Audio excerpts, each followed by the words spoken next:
नमस्कार, आप देख रहे हैं KH लाइव हिमाचल और मैं हूं आपके साथ पूजा राजपूत। आज इस इवनिंग बुलेटिन में हम आपको हिमाचल प्रदेश की तमाम बड़ी खबरों से रूबरू करवाएंगे। आइए पहले नजर डालते हैं आज की हेडलाइंस पर। सरकार के आदेश, प्रार्थना सभा में अब रोज पढ़ी जाएंगी देश दुनिया की खबरें।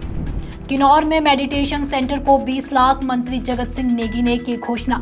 ढली-रामपुर हाईवे बनेगा 4 लेन, केंद्रीय मंत्री गडकरी ने दिया आश्वासन। धर्मशाला में पहली बार राष्ट्रीय मंडल संसदीय सम्मेलन, कई बड़े नेता होंगे शामिल। मंडी पंडोह मार्ग पर 28 जून तक आवाजाही रोक। अध्यापिका के नाम पर बच्चों से 40,000 की ठगी। हिमाचल में अध्यापक गिरफ्तार, 24 छात्राओं ने लगाए छेड़छाड़ के आरोप। विमल निगी केस में जांच तेज, SIT और पुलिसकर्मी से पूछताछ, जल्द हो सकती है गिरफ्तारी। ऊना में ट्रक यूनियनों में विवाद, पथराव और मारपीट में 2 घायल। हिमाचल में सक्रिय हुआ मानसून, 7 दिन भारी बारिश का अलर्ट। और अब खबरें विस्तार से।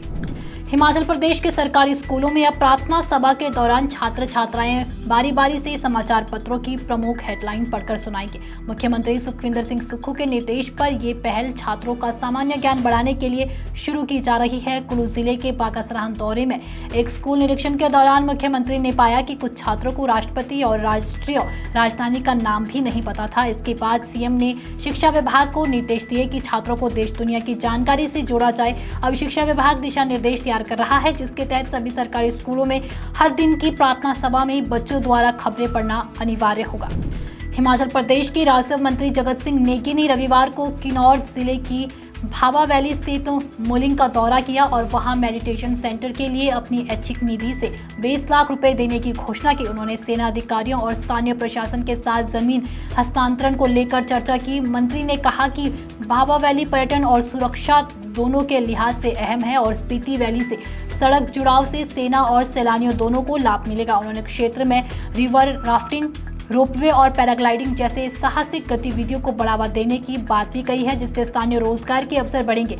इस दौरान उन्होंने 11,000 फीट की ऊंचाई पर तिरंगा फहराया और वन अधिकार अधिनियम 2006 का लाभ लेने की अपील भी की है। हिमाचल प्रदेश को ढली से रामपुर तक नेशनल हाईवे को 4 लेन बनाने की दिशा में बड़ी उम्मीद मिली है।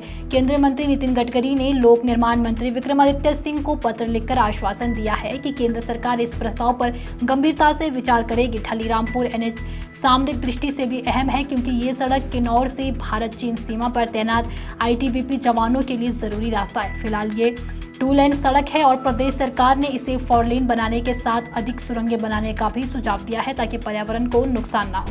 धर्मशाला के तपोवन विधानसभा परिसर में 30 जून और 1 जुलाई को राष्ट्रमंडल संसदीय संघ भारत क्षेत्र 2 का वार्षिक सम्मेलन आयोजित किया जाएगा। इस 2 दिवसीय सम्मेलन का मुख्य विषय डिजिटल युग में सुशासन है, जिसमें हिमाचल, पंजाब, हरियाणा, जम्मू कश्मीर और दिल्ली के प्रतिनिधि भाग लेंगे, जबकि 6 राज्यों के विधानसभा अध्यक्षों को विशेष रूप से आमंत्रित किया गया है। लोकसभा अध्यक्ष ओम बिरला इसका उद्घाटन करेंगे और राज्यपाल शिव प्रताप शुक्ल समापन समारोह में उपस्थित रहेंगे। सम्मेलन में 3 प्रमुख विषयों, राज्यों के विकास में विधायी की भूमिका, दल बदल पर आयोगों का प्रावधान और विधानसभाओं में AI के उपयोग पर चर्चा की जाएगी। विधानसभा अध्यक्ष कुलदीप सिंह पठानिया ने बताया कि ये सम्मेलन पहली बार धर्मशाला में हो रहा है। राष्ट्रीय राजमार्ग 21 पर मंडी और पंडोह के बीच 4 मील नामक स्थान पर 4 लेनिंग के तहत हिल स्केलिंग का कार्य 22 जून से 28 जून तक किया जाएगा। इस दौरान हर दिन सुबह 5 बजे से 6:30 बजे तक इस मार्ग पर यातायात पूरी तरह से बंद रहेगा। उपायुक्त मंडी अपूर्व देवगन ने बताया कि ये फैसला आमजन की सुरक्षा और तकनीकी जरूरत को ध्यान में रखते हुए लिया गया है।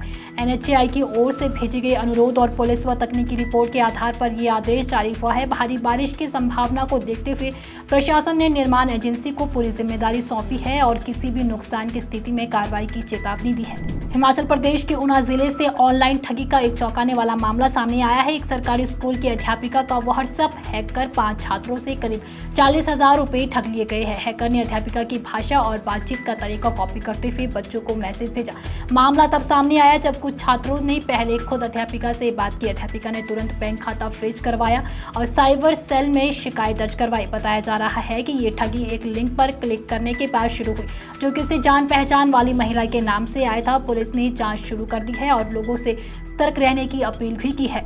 हिमाचल प्रदेश के सिरमौर जिले के राजगढ़ क्षेत्र के एक सरकारी स्कूल में छात्राओं से छेड़छाड़ का गंभीर मामला सामने आया है। गणित के अध्यापक पर 24 छात्राओं से अशोभनीय व्यवहार और छेड़छाड़ के आरोप लगाए गए हैं। मामला स्कूल में आयोजित शिक्षा संवाद के दौरान उजागर हुआ। आरोप लगते ही स्थानीय लोग और अभिभावक स्कूल पहुंच गए और प्रदर्शन शुरू कर दिया। प्रधानाचार्य पर कार्रवाई न करने का आरोप लगाते हुए लोगों ने नारेबाजी भी की। पुलिस और प्रशासन के दखल के बाद आरोपी शिक्षक के खिलाफ एफआईआर दर्ज की गई और उसे गिरफ्तार कर लिया गया है।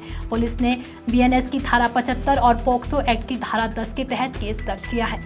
हिमाचल प्रदेश राज्य ऊर्जा निगम के मुख्य अभियंता विमल नेगी की मौत के मामले में सीबीआई ने जांच तेज कर दी है। शिमला में सीबीआई ने एसआईटी अधिकारियों, सदर थाना के हेड कांस्टेबल और ऊर्जा निगम के कर्मचारियों से कई घंटे तक पूछताछ भी की।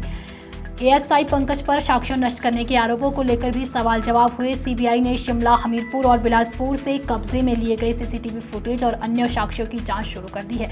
बताया जा रहा है कि कई लोगों के बयान वीडियो रिकॉर्डिंग के साथ दर्ज किए जा चुके हैं और जल्द ही गिरफ्तारियां हो सकती है। ऊना जिले के अम उपमंडल में रविवार को 2 ट्रक यूनियनों के बीच माल ढुलाई को लेकर हिंसक झड़प हो गई। Shivalik transport cooperative society Bhanjal और अम ट्रक यूनियन के सदस्यों के बीच लाठी डंडों और पथराव से 2 लोग घायल हो गए। विवाद एक निजी कंपनी की ढुलाई को लेकर हुए समझौते के उल्लंघन से शुरू हुआ। मारपीट में 2 लोग घायल हुए। मौके पर एसडीएम सचिन शर्मा पहुंचे और यूनियन पदाधिकारियों से बातचीत कर स्थिति को संभाला। पुलिस ने मामला दर्ज कर आगे की जांच शुरू कर दी है। हिमाचल प्रदेश में मानसून ने दस्तक दे दी है और राज्य के अधिकांश हिस्सों में आगे बढ़ गया है। मौसम विभाग ने 22 से 28 जून तक लगातार भारी बारिश का अलर्ट जारी किया है, जिसमें 4 दिन के लिए ऑरेंज और 3 दिन के लिए येलो अलर्ट जारी किया गया है। ऊना, कांगड़ा, शिमला, सोलन, मंडी और सिरमौर जैसे जिलों में विशेष सतर्कता बरतने की सलाह भी दी गई है। मंडी प्रशासन ने लोगों के लिए एडवाइजरी जारी की है और आपातकालीन किट तैयार रखने, अनावश्यक यात्रा न करने और भूस्खलन संभावित क्षेत्रों से दूर रहने की अपील की है। मौसम विभाग के अनुसार तापमान में अगले कुछ दिनों तक कोई भी खास बदलाव नहीं होगा। तो ये थी प्रदेश की कुछ तमाम बड़ी खबरें। अगर आपको हमारा बुलेटिन पसंद आया हो तो बुलेटिन को लाइक, कमेंट, शेयर और हमारे Facebook page KS live Himachal को फॉलो अवश्य करें। धन्यवाद।